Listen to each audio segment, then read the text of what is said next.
Hello friend किसी भी अनुवादक परीक्षा का सेकेंड फेज या कहे तो मुख्य परीक्षा गेम चेंजर होता है। अर्थात यही परीक्षा आपको अंततः सफल बनाता है। इसकी तैयारी 1-2 महीने में नहीं की जा सकती है। जो समझदार अभ्यर्थी होते हैं वे एक संतुलित तैयारी करते हैं।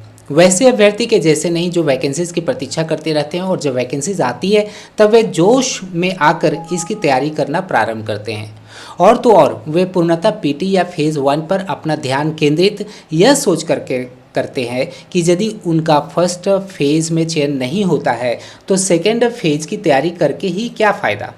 ऐसी सोच अपने आप में नकारात्मक सोच को प्रतिलक्षित करती है। ऐसी तैयारी से क्या लाभ जिससे पीटी पर पूरी तरह से फोकस किया जाए, और ऐसा सोचना ही क्यों जिसमें यह संदेह हो कि आपका चयन दूसरे फेज़ के लिए होगा कि नहीं। किंतु ऐसे ही विद्यार्थियों की संख्या सबसे अधिक है। वे पीटी निकाल तो लेते हैं किंतु मेन एग्ज़ाम में स्कोर नहीं कर पाते हैं। यदि मेन एग्ज़ाम भी निकलता है तो फाइनली सेलेक्टेड नहीं हो पाते हैं, ओवरऑल कट ऑफ क्लियर नहीं कर पाते हैं। इसलिए फ्रेंड संतुलित तैयारी करिए, दोनों ही फेजेस की तैयारी करते रहिए, क्योंकि फेज़ 1 में क्वालिफाई करने के बाद फेज़ 2 परीक्षा के लिए उतना समय नहीं रहता कि आपकी तैयारी होलिस्टिक हो सके। प्लीज़ आप इस बात पर गौर करेंगे। बाय द वे फ्रेंड, आज के इस सेशन में कुछ अनुवाद पर आधारित प्रश्न लेंगे और उसे हल करेंगे। प्लीज़ अभ्यास पर फोकस करें, स्वमूल्यांकन करें और मूल्यांकन किसी एक्सपर्ट से करवाएं ताकि आप शीघ्र अच्छे स्कोर गेन कर सकें फेज़ 2 के परीक्षा में। ओके, अब फ्रेंड हम लोग अनुवाद पर आधारित मल्टीपल चॉइस क्वेश्चंस को एक एक करके लेते चले जाएंगे। फ्रेंड आप स्क्रीन पर एक इंग्लिश सेंटेंस देख पा रहे हैं, इसका हमें हिंदी में अनुवाद करना है। ओके, हम लोग ऑप्शंस को लेने से पहले कुछ विशेष बातों पर फोकस कर लेते हैं। सबसे पहले कि जो सोर्स लैंग्वेज है उसमें जो कुछ टेक्निकल टर्म्स यूज़ हुए हैं या कुछ ग्रामेटिकल टर्म्स है जो आपके अनुवाद को प्रभावित कर सकता है, उस पर हम लोग सबसे पहले गौर कर लेते हैं। इससे होगा क्या कि आप सटीक रूप से ऑप्शन की पहचान, सही ऑप्शन की पहचान कर पाएंगे। ओके, तो देखते चले जाते हैं। फ्रेंड यहाँ पर इशूड जो यूज़ हुआ है यह वर्ब का थर्ड फॉर्म है, जिसका मतलब होता है निर्गत किया गया, नहीं तो जारी किया गया। किसके द्वारा? तो by a central bank. Okay, central bank मतलब केंद्रीय बैंक है, केंद्रीय बैंक के द्वारा निर्गत किया गया। ओके, किस फॉर्म में? डिजिटल फॉर्म में। डिजिटल को हम लोग डिजिटल ही लिखेंगे हिंदी में। इसके बाद यहाँ जो सब्जेक्ट देख पा रहे हैं वो क्या है? सीबीडीसी। सीबीडीसी का फुल फॉर्म होता है central bank digital currency. Okay, इसको सीबीडीसी ही लिखेंगे हिंदी में भी। इसके बाद आप देख पा रहे हैं ये जो कॉम्प्लीमेंट है ये क्या है? The legal tender. लीगल का मतलब हो गया वैध और टेंडर का मतलब होता है निविदा, किंतु इन दोनों को लेकर के चलेंगे तो इसका मतलब हो जाएगा वैध मुद्रा, लीगल करेंसी। ओके, यहाँ विच जो देख पा रहे हैं यह एक रिलेटिव प्रोनाउन है और ये एंटीसीडेंट के लिए आया हुआ है।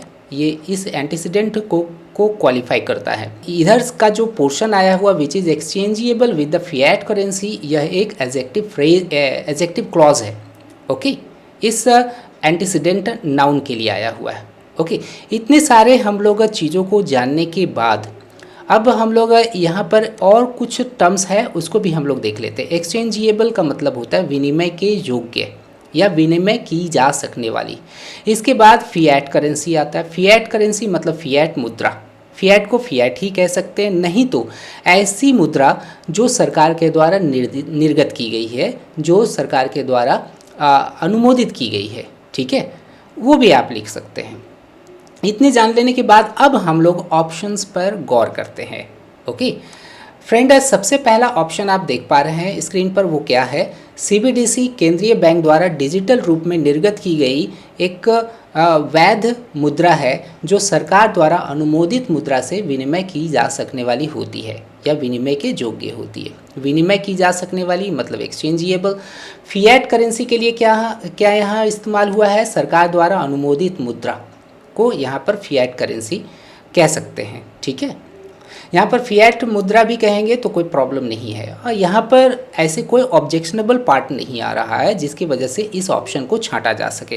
पहला ऑप्शन सही है, हालांकि इसको हम लोग रिजर्व में रखते हैं, हो सकता है इससे भी ज़्यादा अच्छा ट्रांसलेशन मिल जाए। ओके, हम लोग सेकेंड ऑप्शन को देखते हैं। सेकेंड ऑप्शन में क्या देख पा रहे हैं? केंद्रीय बैंक द्वारा डिजिटल रूप में जारी की गई सीबीडीसी एक ऐसा निविदा मुद्रा है।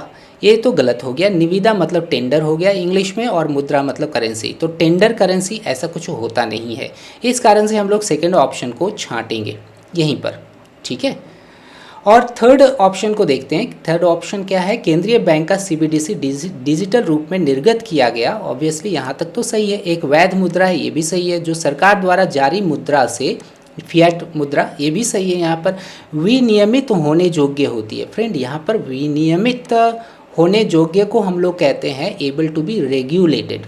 ओके, जैसे जितने भी हमारे पब्लिक सेक्टर यूनिट्स है या जितने भी बैंक्स हैं, सारे रेगुलेटेड होते हैं आरबीआई के द्वारा, विनियमित होते हैं, ठीक है। इसका एक्सचेंज से कोई लेना देना नहीं है। इसका जो मीनिंग आया विनियमित का, रेगुलेटेड आया, लेकिन ना विनिमय होना चाहिए। तो विनिमय के लिए एक्सचेंज वर्ड का यूज़ होना चाहिए था, एक्सचेंज से रिलेटेड वर्ड का यूज़ होना चाहिए। क्योंकि यहाँ पर गलत शब्द का यूज़ किया गया है, इस कारण से ये भी ऑप्शन नहीं होगा, ठीक है। इसके बाद फ्रेंड हम लोग नेक्स्ट ऑप्शन को देखते हैं। नेक्स्ट ऑप्शन है केंद्रीय बैंक द्वारा डिजिटली निर्गत किया गया। फ्रेंड, डिजिटली को हम लोग नहीं यूज़ करेंगे। डिजिटल रूप से अगर लिखते हैं तो ज़्यादा अच्छा रहता है। हालांकि आगे भी हम लोग देखते हैं। निर्गत किया गया सीबीडीसी एक ऐसी कानूनी मुद्रा है। यहाँ कानूनी मुद्रा नहीं कहें तो ज़्यादा अच्छा रहेगा। यहाँ पर वैध मुद्रा थोड़ा सा ज़्यादा अच्छा लग रहा है। ओके, तो आगे भी देखते हैं हम लोग कि और क्या चीज़ यहाँ जानने वाली चीज़ें हैं। कानूनी मुद्रा है जो सरकारी मुद्रा से विनिमय की जाती है। ओके, की जाती है और की विनिमय के योग्य है, इन दोनों में अंतर है, ठीक है। यहाँ पर एबल वर्ड का यूज़ हुआ है, लेकिन यहाँ पर एबल का कहीं कोई नामो निशान नहीं है। इस कारण से आप इस ऑप्शन को भी छांटेंगे। आपका सही ऑप्शन कौन सा है? ऑब्वियसली फर्स्ट वाला है। अब फ्रेंड हम लोग दूसरे प्रश्न पर गौर करते हैं। दूसरा प्रश्न है the government is committed to the privatisation of 2 public sector banks and it is on course. Friend, यहाँ पर सब्जेक्ट कौन है? द गवर्नमेंट है। इसके बाद इज कमिटेड हमारा वर्ब है और कमिटेड के साथ प्रीपोजिशन टू आया हुआ है। कमिटेड टू का मतलब होता है प्रतिबद्ध। किसके प्रति? तो निजीकरण के प्रति। प्राइवेटाइजेशन मतलब निजीकरण हुआ। किसके निजीकरण के प्रति? तो 2 public sector banks. Public sector banks को हिंदी में क्या कहते हैं? सार्वजनिक क्षेत्र के बैंक। ओके, तब इस तरह से आप क्या करें कि क्या, किसको, क्यों से प्रश्न करके आप इसके मीनिंग को समझ लीजिए।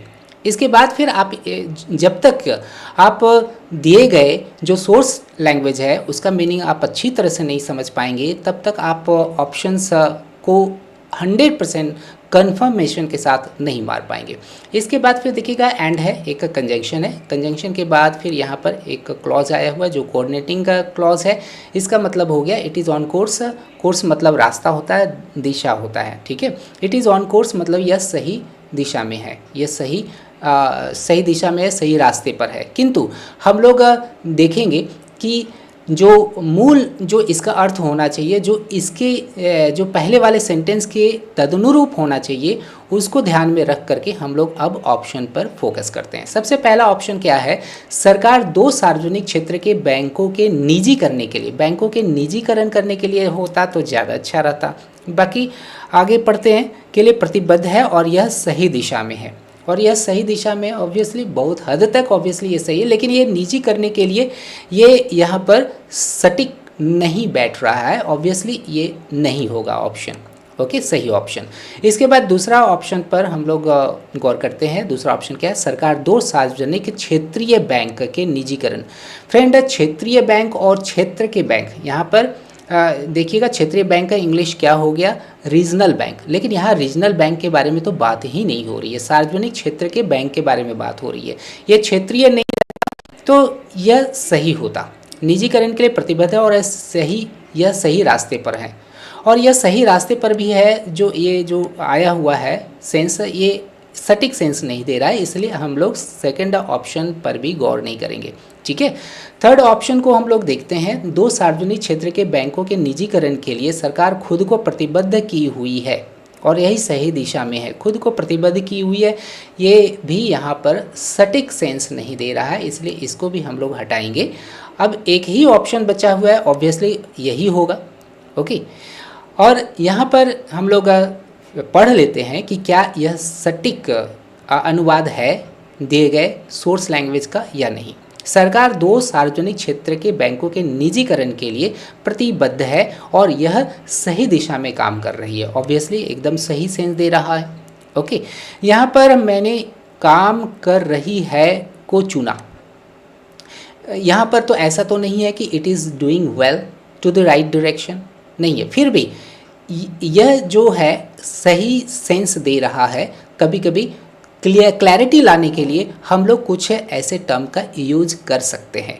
ओके, हम लोग वर्ड फॉर वर्ड ट्रांसलेशन को पर हम लोग गौर नहीं करेंगे, भाव को हम लोग महत्ता देंगे। ठीक है, इस तरह से हम लोगों को पता चला कि दिए गए जो सोर्स लैंग्वेज का सही ट्रांसलेशन है वह है 4th वाला। फ्रेंड, आशा करते हैं आप इस सेशन में अनुवाद से संबंधित कुछ विशेष तरह की बातों को सीखा। फ्रेंड, यदि आप RBI राजभाषा अधिकारी या नाबार्ड राजभाषा अधिकारी की तैयारी कर रहे हैं और सेकंड फेज़ में आपको प्रॉब्लम हो रही है या SSC GST के सेकंड फेज़ में प्रॉब्लम होती है, तब आप हमारे कोर्सेज़ को डिटेल में देखें। कोर्सेज़ के जो लिंक्स है वो डिस्क्रिप्शन बॉक्स में ऑलरेडी दिए गए हैं। Wish you all the best. Thank you.